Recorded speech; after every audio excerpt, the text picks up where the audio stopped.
Assalamualaikum warahmatullahi wabarakatuh. We are the members from Group 3 and we will be presenting our analysis of corporate financial performance between KPJ and IHH. A brief background for both of the companies. KPJ is known as the largest private healthcare provider in Malaysia. They own more than 28 specialist hospitals throughout the country and is guided by its core values of safety, decency, integrity, professionalism, and continuous improvements. The goal is to become the healthcare provider of choice in the region. IHH is a Malaysian healthcare provider, which is an investment holding company that focuses on healthcare. They do not only operate in Malaysia but also internationally. They own 37 specialist hospitals in 10 countries, including China and India. Their goal is to become the most popular and trusted network of healthcare provider services in the world.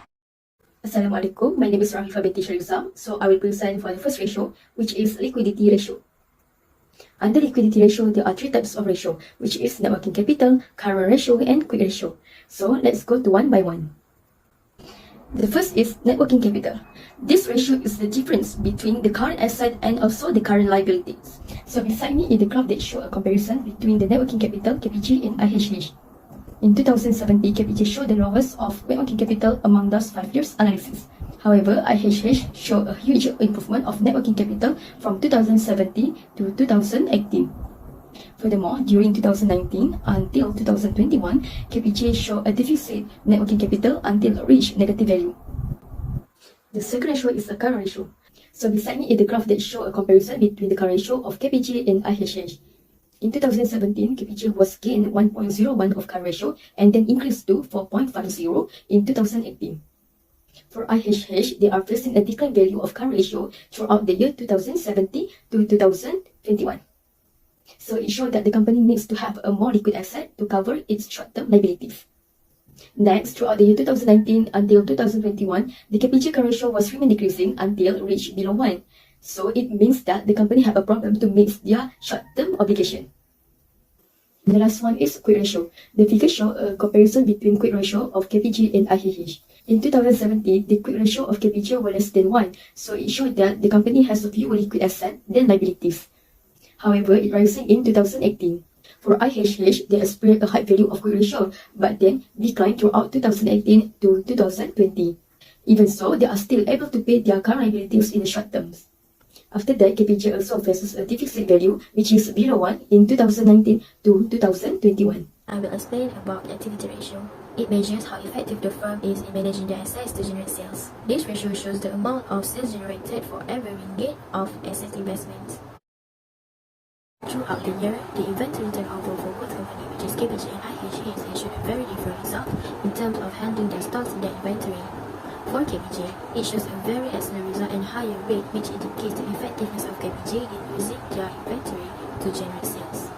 For IHH, it shows that either the company indicates a poor sales or excess inventory. The low turnover rate can indicate poor liquidity, overstocking, or undesirability of stocks. And for IHH, the company should improve the turnover ratio by increasing the company's sales. For fixed asset turnover, KPJ and IHH has shown a very different result in terms of using their fixed asset to produce goods or product for sales. For KPJ, it shows a very good result and higher ratio compared to IHH, and it also indicates the effectiveness of KPJ in using their fixed asset to generate sales. And for IHH, it shows a low ratio rate, which indicates that the company might be overinvested in fixed asset. The low fixed asset turnover might have a negative implications. Throughout the year, the total asset turnover for KPJ and IHH has shown a different ratio rate for both companies, whether they can measure its own efficiency in using all resources and assets in generating sales. Based on the diagram, KPJ has shown a better result on its ratio rate. It also indicates the effectiveness of KPJ in using all resources and assets to generate sales. However, IHH has a very low ratio rate compared to KPJ. A high cash balance can affect a very low return. IHH can have differences for each year and can also experience a decline in business and sales in a year.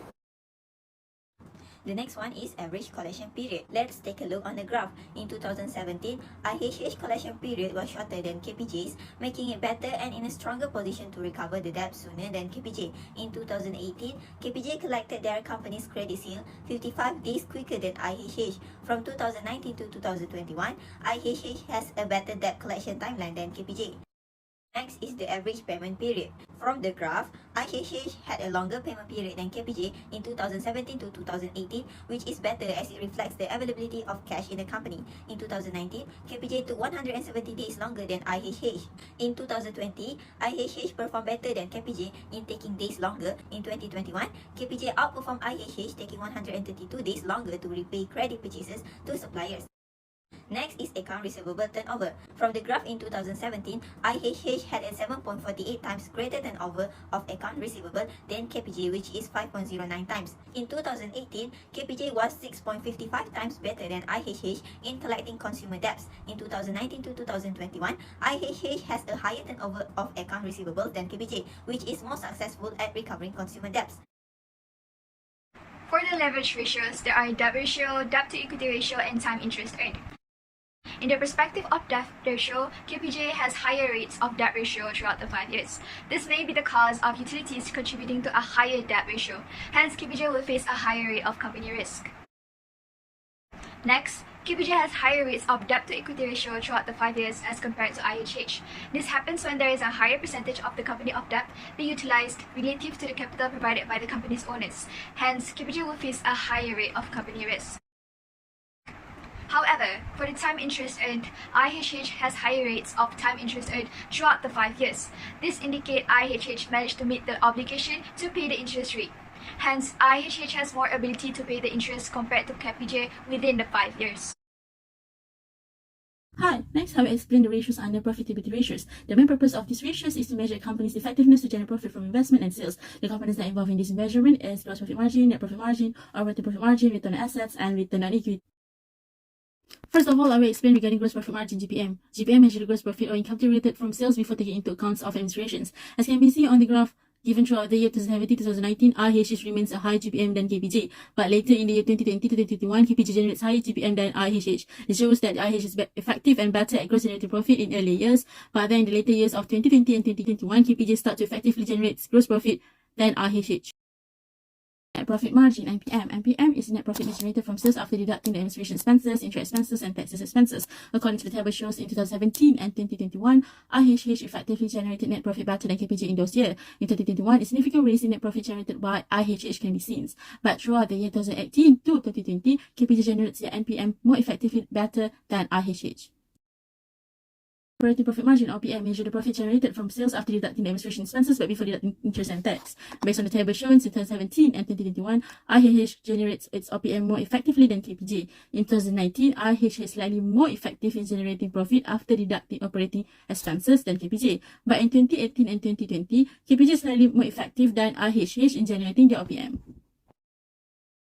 Next is return on assets (ROA), used to measure the company ability and effectiveness to use in total assets and generating net profits. According to the graph, it shows that from 2017 to 2019, KPJ managed to utilize total assets more effectively in generating profits than IHH.